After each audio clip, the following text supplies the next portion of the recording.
Hey, I'm Tom Colicchio, and this is my Meetup with MEATER.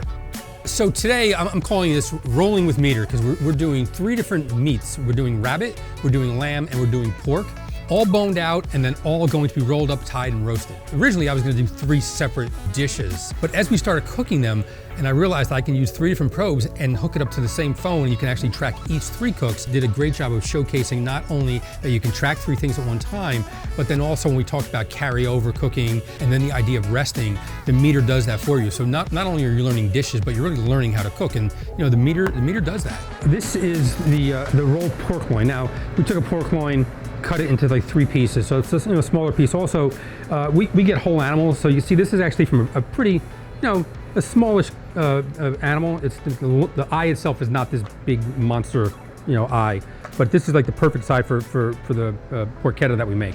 So what we do is we bone it out. We keep the belly, the skin on, and we keep the belly flap. We want to pound it out thin. We also score it, okay?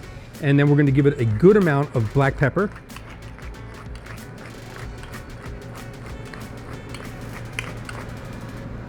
And some salt. And we'll also use some of the garlic confit. Smash it up in there.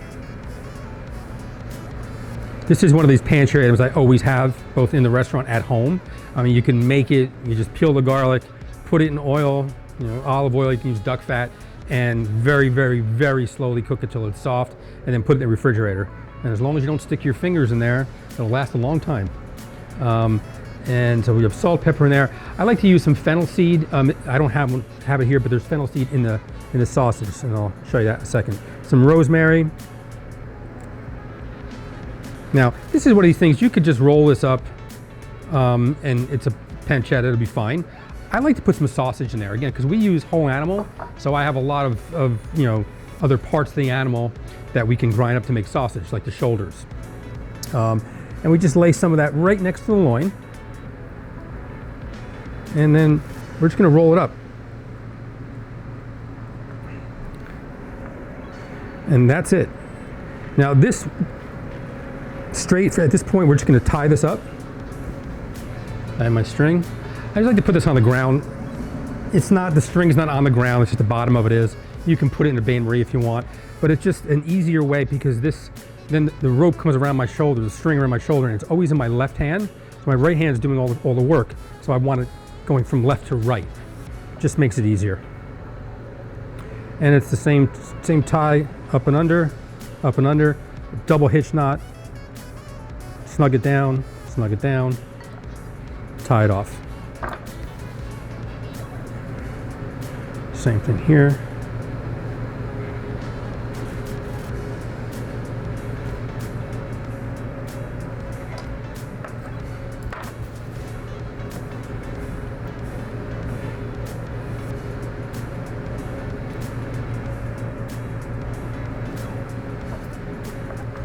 Now,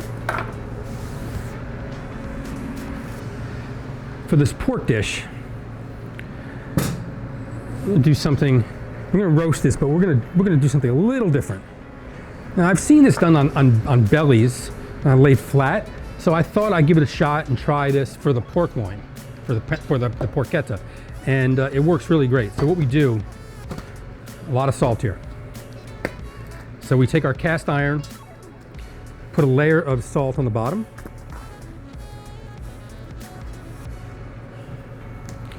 Put our pork in.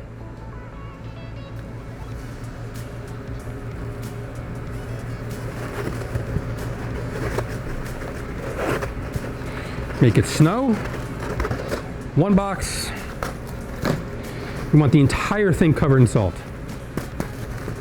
I know right now you think this is going to be salty. It actually is not. The ends are a little on the salty side, but really isn't. And what I should probably do is insert the MEATER. That would have been the smart thing to do ahead of time. And I'm going to stick that right down the center like that.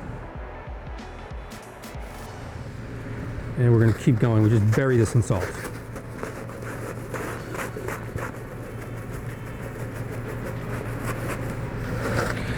I'm going to try to leave this probe sticking out a little bit so it does communicate, and that's kind of important.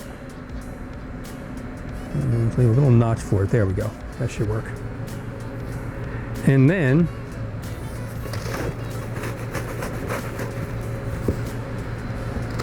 we're going to put this in a 400-degree oven.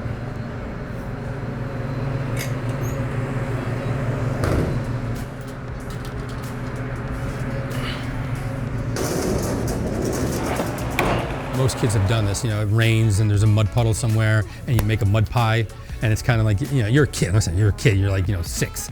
At some point you taste it, just because it's a pie and you gotta taste it. I think mushrooms, it's the closest thing you can come to eating dirt. Even without knowing it, like think about it, you know, you wanna get out in nature for a reason, you wanna get close to the earth. Sometimes when it rains, you get that smell that comes off the concrete that also has like an earthy smell. I garden, and there's something about digging in the dirt that I need to do. So we'll set up the cook, just hit the button. Pork, it's got a little pig on it, kind of neat. There it is. Click on that. This is a roast. We'll hit roast. This is a loin, so we hit loin. Okay. It's recommending 145 degrees, perfect. We'll click on that, and then we hit up on the top here, start cook. Now the cool thing is, eventually this will give me a calculation and it'll tell me how long it's gonna take to cook this. We still need a few more data points before that happens. We're on our way to cook. 30 seconds in, we're ready to go. And you can have the confidence that this will work. When I first got a MEATER, and this was a while back, almost a year ago, I was a little skeptical. I wasn't really trusting, and I kept, you know, because I don't use a thermometer. After, you know, almost 40 years in the kitchen, I can feel things. But I learned to trust. I've learned to trust. It hasn't done me wrong yet, and there are plenty of times I'm looking at this going, it's never gonna get up to the internal temperature the time it says, it's never gonna happen, and I watch it and it happens. So we'll just keep an eye on the MEATER right now. This can actually just sit right up on your stove, because this is what connects the probe, and then this connects to this. So let's keep that near the stove. And then the cool thing about this, it'll give you alerts. It'll tell you when something's ready. And again, the neat thing about this is, even though we're targeting 145 degrees, it's probably gonna come out of the oven at around 138. And then it'll carry over. This is an important term that I think most home cooks don't know. When you're targeting a temperature, once you pull something out of the oven, even though it's out of the oven, it's still gonna cook. And depending on how large of a piece of meat it is, it can take, sometimes the temperature will rise for a good, 7-8 minutes before it starts to come down. And so if we were targeting 145, the internal temperature could get up to 152, 153, which would be overcooked. This will make that calculation for you. Again, because of the dual temperature probe, it does that calculation for you. So we're gonna sit that right there, and we're just gonna wait. We did our first box, like during the pandemic, we were trying to figure out what we could do. Takeout really didn't work for us. And so we decided to do big box meals. And the first one was a holiday 6-pound prime rib. And I'm sitting there thinking, like, I know what's gonna happen. People are gonna mess this up and they're gonna think that we did something wrong. And I was like, let's get the MEATER in this box too. Because if I can teach people how to cook with temperature instead of time. And so I went on, and the way we sold these boxes, I would do an IG Live using the MEATER. And of course it was flawless and it was great. And so quite frankly, do you want to go out and buy a 6-pound prime rib that's going to cost you, close to $200, and you're going to leave it to chance to hook your finger in it? It's going to save you a lot of money.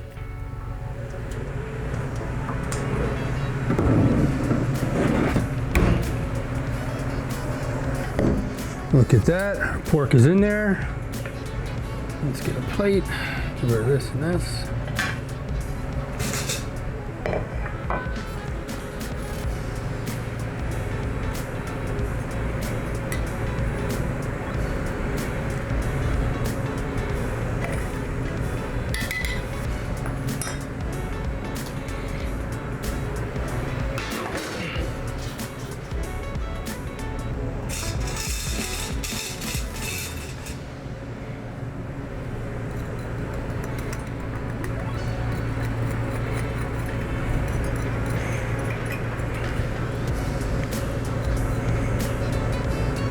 It is resting.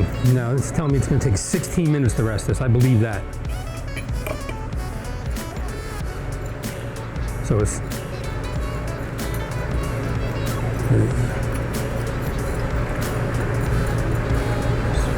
We got our salt off of it. My take on a well-done steak is, if you're going to order a well-done steak, you're better off ordering something braised. Usually when I ask someone, why don't you like it rare, medium rare? I don't like blood.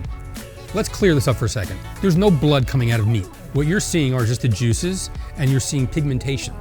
That's what the pink is, it's pigmentation. When you think about it, blood runs through veins, it doesn't run through muscle, okay? Blood's drained. Also, when you cook blood, it turns gray. It doesn't stay red. There are cuts of meat, like short ribs, oxtail. If I were someone who didn't want to see pink or red in my meat, I would source out braised meats. I mean, especially in a restaurant, it's like they're paying for it. So if they want to spend their money on that, that's fine. You know, I have no opinion at that point. Just don't send it back to the stuff. The salt did a really good job of drying out the skin. And now we're just going to pour hot oil on it and just crisp it up.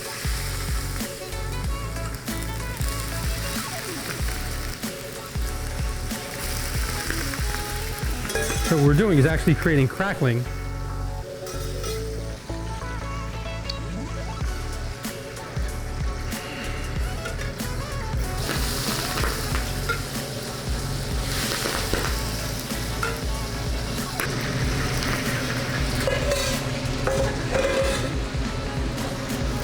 Okay. I'll pull this out.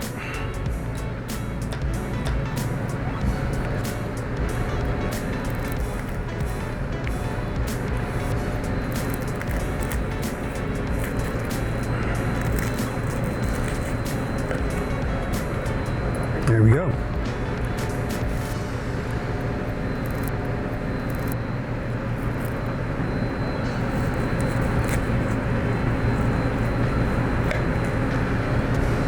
There you go.